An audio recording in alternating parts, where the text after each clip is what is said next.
Have you ever noticed that the most judgmental people are the ones who seem to be quietly suffering the most? They have an opinion about everyone, how they should talk, how they should act, how they should be, unaware that all of these judgments are internal projections of the distortions within themselves. And how do I know this? Because I used to be that guy. There was a time in my life where I thought that my opinions, my judgments of other people made me look wise.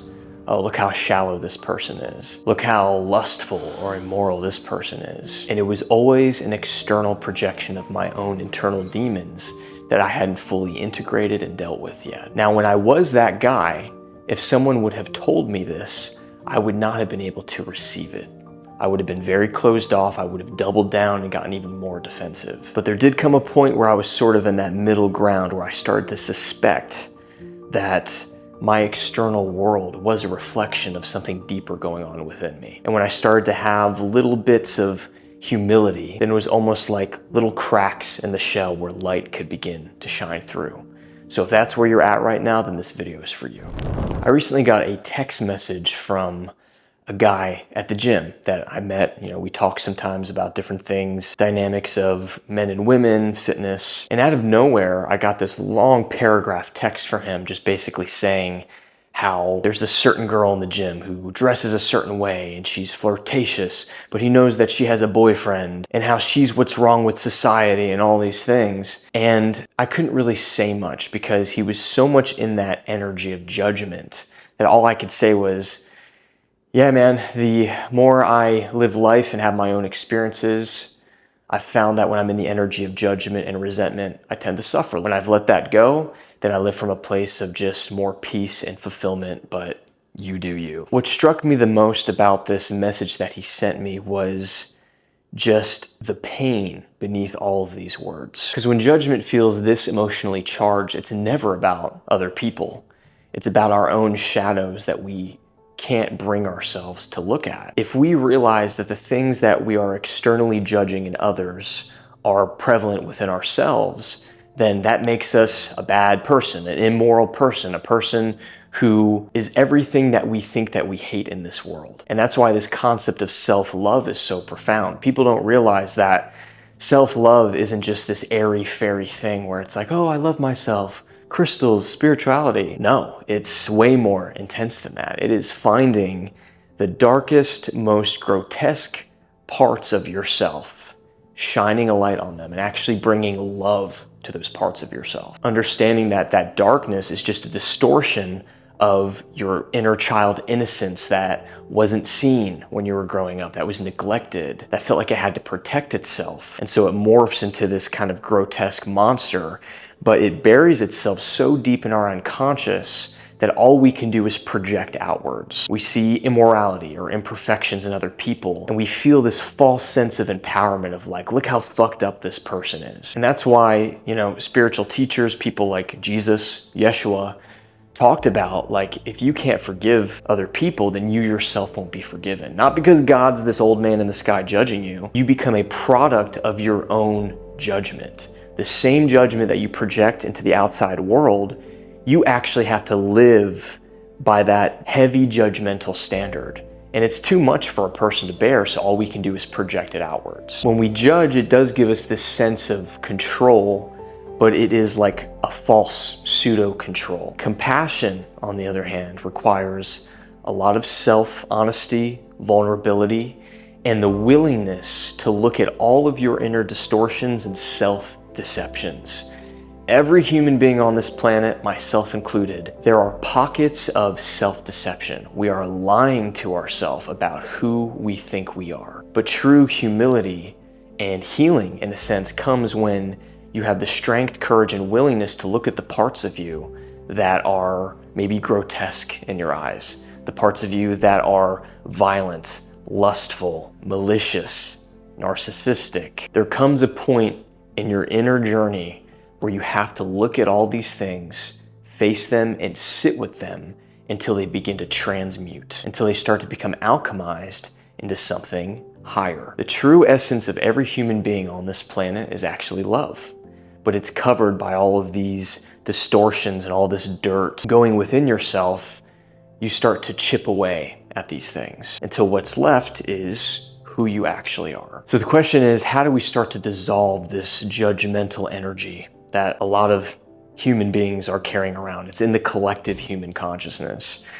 Judgment is actually an incredible gift when you are able to bring awareness and consciousness to it. A practice for me that was life-changing was if I'd be walking down the street and I would see somebody, and the mind, the ego would sort of just throw this judgment out there like, oh, this person looks weird, or look how out of shape they are, or this guy has a huge ego the way he walks and struts around. If I could catch those moments of judgment, it would almost start to become humorous, because I would realize that it was just the judgments of the mind being the judgments of the mind. But who you are lies beyond that. It's the still loving awareness and consciousness that observes these things. So what would start to happen is I would, feel the mind throw a judgment out there. If I would catch it, I would just laugh at it. Be like, oh, look how arrogant this person is. And I would immediately be like, this is a projection of my own arrogance. I don't actually know this person, but I do know what is within me. So I'm gonna sit with that. If I think this person is arrogant, or I think this person is immoral or ignorant or whatever it might be, I need to humble myself, because whatever I'm seeing in them, I actually have within myself. Let me sit with this. One of the most profound moments is when Christ, Yeshua, was being murdered. And in the face of being murdered, he looked at these people and said, forgive them, for they know not what they do. And that's a very, very extreme example of non-judgment, seeing reality for what it really is. Any kind of wrongdoing, distortion, sin, if you want to call it that, is not an evil to be punished, but it is a mistake to be corrected. And when you start to view yourself through that lens, you will see other people through that lens, and naturally, your judgments will become less and less. A good example of this is if you had a son or a daughter. Children are unbelievably innocent. They don't know what the hell they're doing. And so if they make some kind of mistake or cause some kind of catastrophe, we don't feel like, oh, this evil little child needs to be punished. We think, oh, look at this innocent being who is so ignorant, who doesn't know what it doesn't know. There's an element of grounded patience and compassion that we have towards children. When we grow up into adults, we're basically just big children with a more developed mind and a more developed ego. But on the deeper spiritual level, at every person's core, is that childlike innocence. So I would encourage you to begin to look at your external judgments and projections and shine a light within yourself. This has been probably one of the most life-changing reframes of my life. Once I got rid of my resentment, my judgments, I started to forgive the past, whether it was past lovers or past versions of myself or family, then that peace that passes all understanding, happiness that goes beyond external outcomes started to seep in my inner world. And then from that place, the external world began to reflect that. I started to attract better people into my life, better opportunities. I started to become more creative. All of it stemming from this area of inner work. One thing to remember is that you can't hate your way to happiness. You can't judge yourself towards peace. And you can't live your life from a place of constantly looking down on the world and expecting to rise above it. You have to get down into the mud and the dirt and the trenches of your own inner distortions. And when you sit with and heal those things, then everything else will change for you. And this is true regardless of what your external circumstances are. I tend to work one-on-one with a lot of entrepreneurs, a lot of guys who have all of the outer trappings, but their inner world's in turmoil because they're still living from this judgmental energy. And when they go within and heal that, then genuine happiness, genuine peace starts to emerge. But this is also true if maybe you don't have any sort of success in life right now. I wish I knew and understood these concepts on a deep level at a younger age. In my early 20s, it would have saved me a lot of pain, a lot of suffering. I know these concepts aren't easy because the egoic mind really identifies with its judgments, its opinions. But when you can start to let some of these things go and relinquish what you think you know and understand that you don't know what you don't know, then that is the beginning of humility, my friend.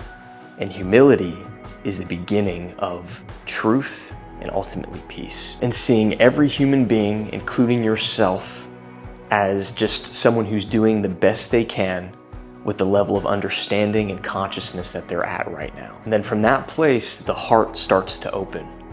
And when the heart starts to open, then all this weight you've been carrying around, you can finally let it go. So if you're stuck in judgment, if the mind is constantly trying to criticize, trying to prove, compare, and convince itself that it's better than other people, just remember that judgment is the ego's last line of defense before true awakening happens. Rather, I'd say the awareness of your own judgments is the first sign that something deeper within you is ready to awaken. When you see through it, when you feel through it, feel everything, and forgive yourself, that's when you can finally forgive the external world, and true peace will reveal itself. So question all of your judgments, all of your resentments, all of your self-deceptions, and watch what happens. One final thing, if this message resonated with you, first of all, I would ask you to share this with someone who can benefit from its message. But if you're ready to live from a place of inner peace, to get to that point where you have that happiness that isn't constantly reliant on outcomes or outer trappings, then click the link in the description. You can apply to work with me one-on-one.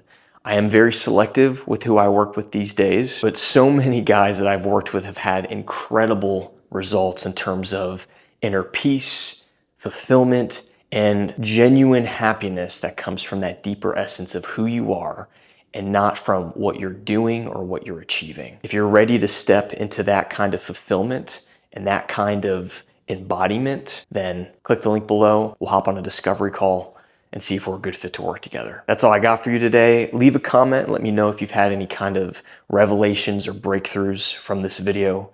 You are loved, you matter, and you have barely scratched the surface of what you're capable of. Talk to you soon.